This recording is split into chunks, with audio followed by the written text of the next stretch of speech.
오늘 말씀은 에스겔 35장입니다. 세일산을 향한 예언이라는 주제로 말씀을 전하겠습니다. 앞서 말씀을 드렸듯이 32장까지 이스라엘 주변국들을 향한 하나님의 심판이 기록되었다고 했습니다. 그런데 오늘 본문에 또다시 이스라엘이 아닌 주변국에 대한 말씀을 기록합니다. 2절 세일산을 향하여 예언하라고 말입니다.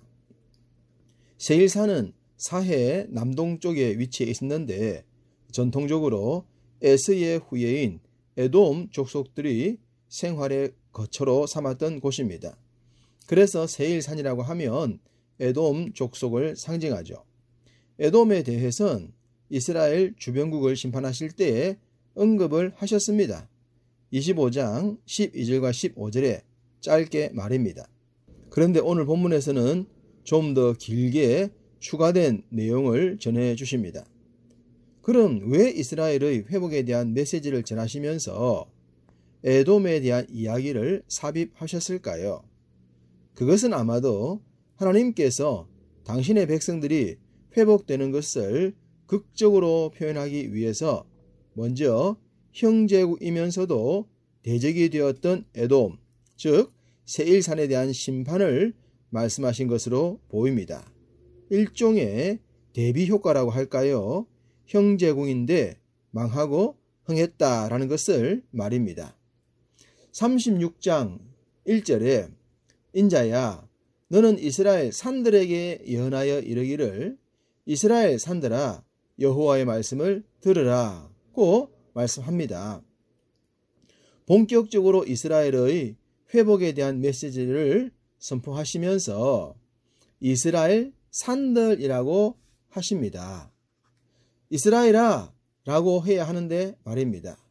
이것은 이스라엘이 지형학적으로 산지에 위치해 있었던 것도 이유가 되겠지만 산 위에서 행해졌던 종교적 행위가 더 중요했기 때문입니다. 또한 에돔도 그러한 배경을 갖고 있기 때문에 오늘 말씀도 에돔아 하지 않으시고 세일산이라고 하신 것입니다. 여러 번 말씀을 드렸듯이 에돔은 이스라엘과 형제 국가였지만 이스라엘을 경쟁자 내지는 정복의 대상으로 생각했습니다. 이런 행동이 하나님의 더 큰 진노를 초래하게 되죠.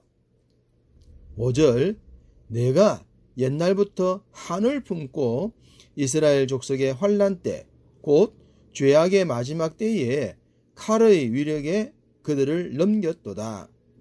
에돔은 이스라엘을 향해 옛날부터 한을 품었다고 하십니다. 아마도 에서와 야곱의 관계로부터 이어져 왔다는 것을 말씀하시는 것 같습니다. 분명 에서의 잘못으로 인해 시작된 분란인데 그들은 동생 이스라엘을 향해 한을 품을 정도로 대적 관계를 형성한 것입니다. 심지어 이스라엘이 하나님의 심판을 받을 때는 대적들에게 도움을 줄 정도로 적대국 이상의 행동을 했던 것입니다. 결국 하나님은 거룩한 공동체에 접붙임도 거부하고 대적 관계에 놓였던 에돔을 심판하실 수밖에 없었습니다.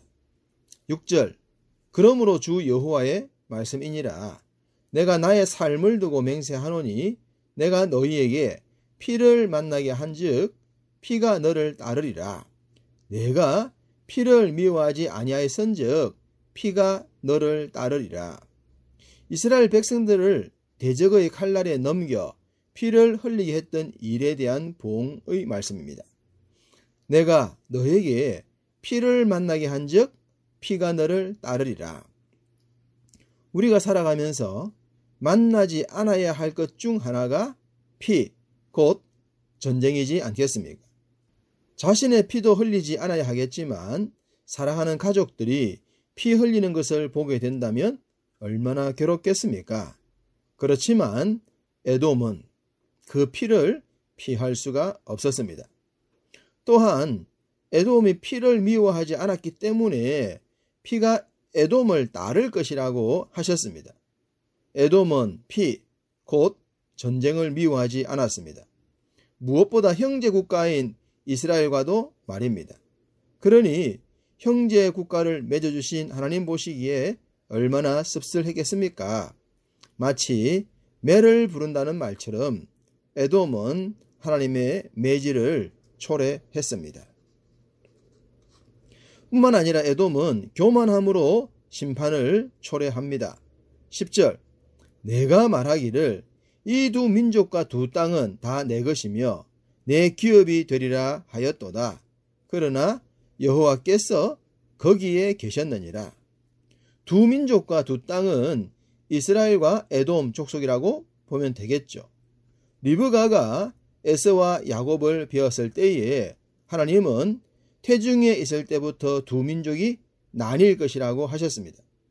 그 말씀대로 이스라엘과 에돔은 각각 다른 민족을 형성했던 것입니다. 그런데 에돔은 이스라엘도 자신의 것이라고 했습니다.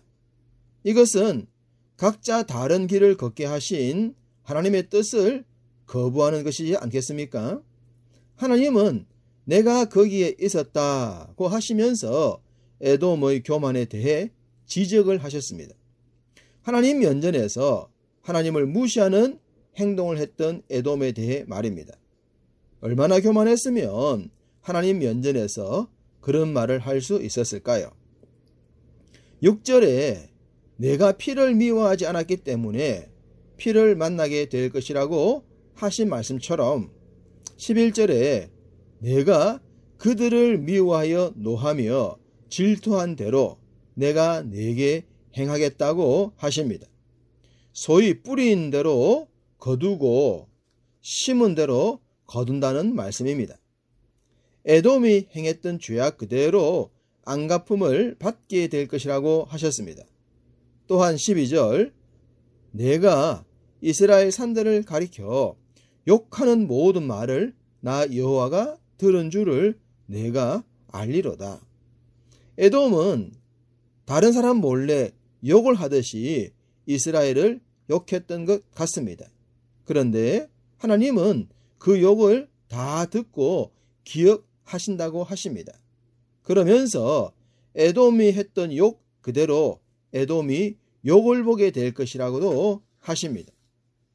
그럼 에돔이 구체적으로 어떤 욕을 했을까요?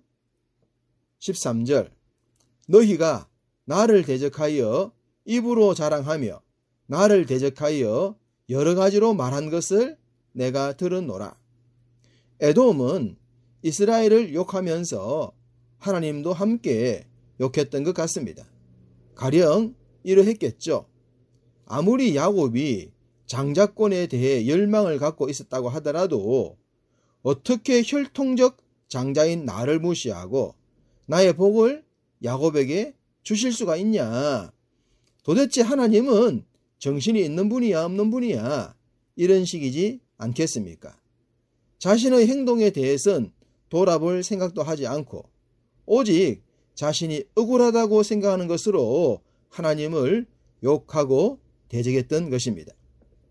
자신을 돌아보고 용서를 빌어도 부족할 상황에 이런 식으로 하나님을 대적했으니 어찌 심판을 면할 수 있었겠습니까? 결국 14절 온 땅이 즐거워할 때에 내가 너를 황폐하게 하겠다고 하십니다.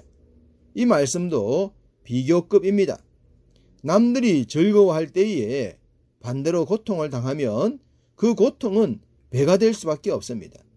하나님께서 에돔의 행동이 얼마나 괘씸했으면 이렇게까지 말씀하시겠습니까? 마지막으로 비교 보응의 말씀을 하나 더 하십니다. 15절 이스라엘 족속의 기업이 황폐함으로 내가 즐거워한 것 같이 내가 너를 황폐하게 하리라. 이스라엘을 향해 한을 품고 있다가 이스라엘이 대적들에게 큰 괴로움을 당하니까 엄청 기뻤던 것 같습니다.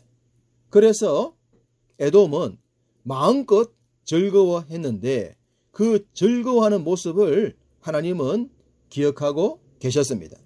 그래서 그들이 즐거워했던 모습만큼 이스라엘이 당했던 괴로움을 돌려주겠다고 하신 것입니다. 하나님께서 원하시는 긍휼의 마음이 에돔에게는 없었습니다. 우리는 하나님께서 우리의 선한 행적을 기억하시고 복 주시기를 바라는 자들입니다. 에돔과는 달라야 한다는 말씀입니다. 그러므로 오늘 하루도 하나님께서 우리를 기억하셔서 복 주시도록 하나님 마음에 합한 삶을 사시기를 주님의 이름으로 축복합니다.